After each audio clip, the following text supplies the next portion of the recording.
이번에 그 초유의 권한대행의 권한대행 체제 하에서 총리님과 대통령 그리고 경제부총리의 1인 3명을 수행하느라고 정말 노고가 많으십니다. 특히 권한대행께서는 지난 1월 31일 야당 단독으로 국회 본회의에서 처리된 내란 특검법에 대해서 국무위원들과 심도 있게 논의하고 숙고를 거듭해서 제2 요구권을 행사하셨습니다.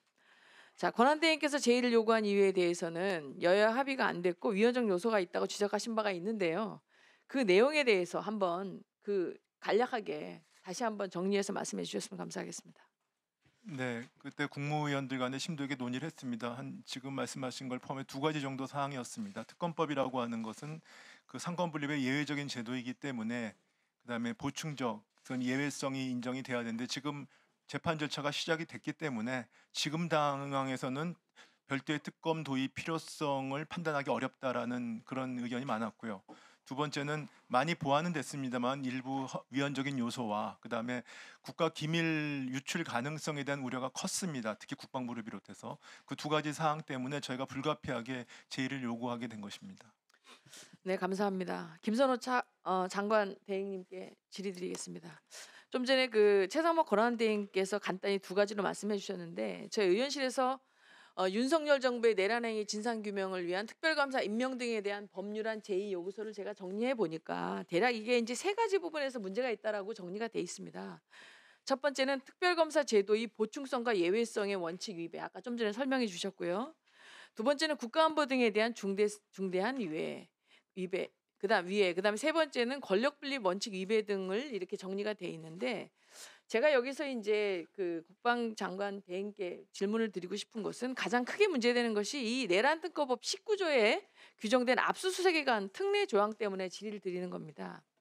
이 조항은 저희가 형사소송법 제 110조를 예외로 하자라고 하는 그런 조항이 내란 특검법 19조인데 형사소송법 제110조는 군사상 비밀을 요하는 장소는 그 책임자의 승낙 없이는 압수 또는 수색을 할 수 없다라는 것입니다.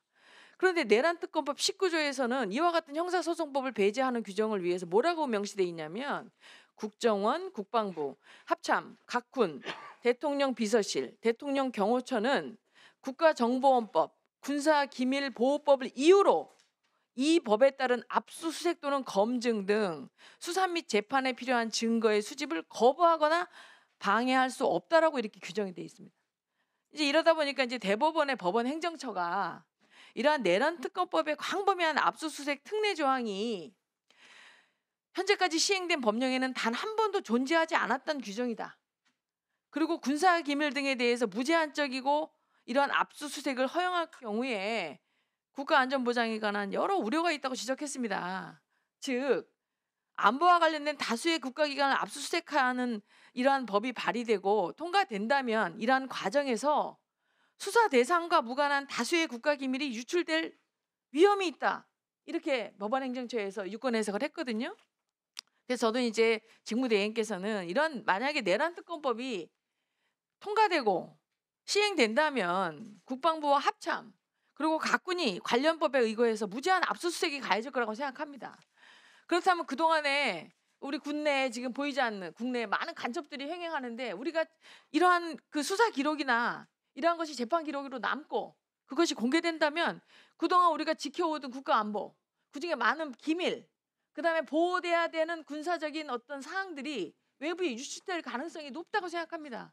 그래서 저는 어떤 정치적 편향성을 떠나서 국가 안보라는 측면에서 이러한 내란특검법 19조가 명시하는 것이 국가 안보에 어떠한 영향이 있을 거라고 생각하시는지 답변을 부탁드리겠습니다. 예, 전체적으로 지금 의원님께서 우려하셨던 분야의 부분에 대한 그 우려점을 저희들이 또 의견을 제시를 했고 그런 것들이 또 제2 요구안에 반영이 됐습니다. 지금 관련된 그 특검법 안에 보면 말씀하신 대로 저희 군사작전에 대한 전 분야에 대한 압수수색을 다 허용하는 것이 법안에 있기 때문에 그렇게 됐을 때는 저희 작전의 모든 부분이 노출될 수 있는 위험도 있고 또 그런 것으로 인해서 군사작전의 심대한 위축이라든지 우려가 발생할 수 있다라는 그 우려와 염려를 충분히 제시를 했고요. 그것이 제2요구안에 반영이 되어 있습니다. 추가적으로 뭐 질의하셨으니까 그런 것을 떠나서 여태까지 군사작전을 수행한 것 자체가 수사의 대상이 됐던 적은 없습니다. 그것이 만약에 수사의 대상이 된다면 향후 모든 군사 작전을 수행하는 데 있어서의 아주 심대한 악영향을 미칠 것이라는 것이 저희 군 내부 또 국방부에서 판단한 것입니다. 아마 그런 것들이 잘 반영이 돼서 조치가 될 것으로 생각하고 있습니다. 네, 지금 장관 대행께서 말씀하신 것처럼 제가 여기서 안타깝게 생각하는 것은 제가 군 출신이지만 이러한 부분들이 이제 사람들이 의심을 하고 국민들이 거짓 선동에 동원되는 그런 많은 이야기들에 오해가 있을까봐 제가 드러내면 안 되지만 국가 경계태세 2급 비밀의 자동조치 부호라든지 아니면 거기에 탄약이라든지 아니면 자동조치 부호 중에서 해야 되는 어떤 각 군청의 뭐 국가 비상 상황에 관련된 조치들 이러한 상황들이 마구 여기에서 북풍이다라고 하다 보니까 훈련이라든지 아니면은 군사적으로 자동적으로 해야 될 많은 행동들이 군인들이 이걸 움직이고 있지 않은 많은 부분들이 있습니다. 그래서 각 부대 지휘관들이 저희한테 얘기하는 것은 정상적인 훈련이라든지 정상적인 행동도 부하들이 의심하고 자기네들이 거기에 만약에 포함됐을 때 자칫 어떠한 신변에 위험이 있거나 아니면 신변에 위해가 가해질까 봐 두려워한다. 그래서 군인들이 군기도 서지 않고 지휘권도 서지 않는 그런 어려움 속에 있다. 이 부분에 대해서 그런 부분은 뭐 인지하신 사항은 있는지 좀 말씀해 주십시오. 예, 뭐 직접적으로 어떤 사안들이 아니고 전반적으로 제가 군 내의 전쟁 분위기를 파악했을 때 그런 거에 대한 우려와 염려들이 지금 장병들이 갖고 있는 것은 현실입니다. 그래서 그런 것들이 이루어지지 않도록 또 역할을 해야 되는 게 제 역할이라 생각을 하고, 말씀하셨으니까 그런 부분에 있어서 저희들이 비상계엄 사태와 관련해서 진실을 밝히고 또 정확한 사실을 확인하시고 하는 것에 대해서는 저희들이 수사라든지 각종의 사실 숨김없이 지금 임하고 있습니다.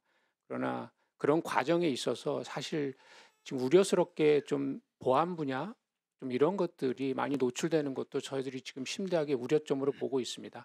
뭐 이런 것들은 질의해 주시고 또 답변해 주신 의원님들께서 감안을 해 주셨으면 좋겠고, 또 저희 장병들이 그런 걸로 인해서 또 어떤 작전을 수행하거나 임무를 수행하는데 위축됨이 없도록 제가 잘 독려하도록 하겠습니다. 네, 수고하셨습니다.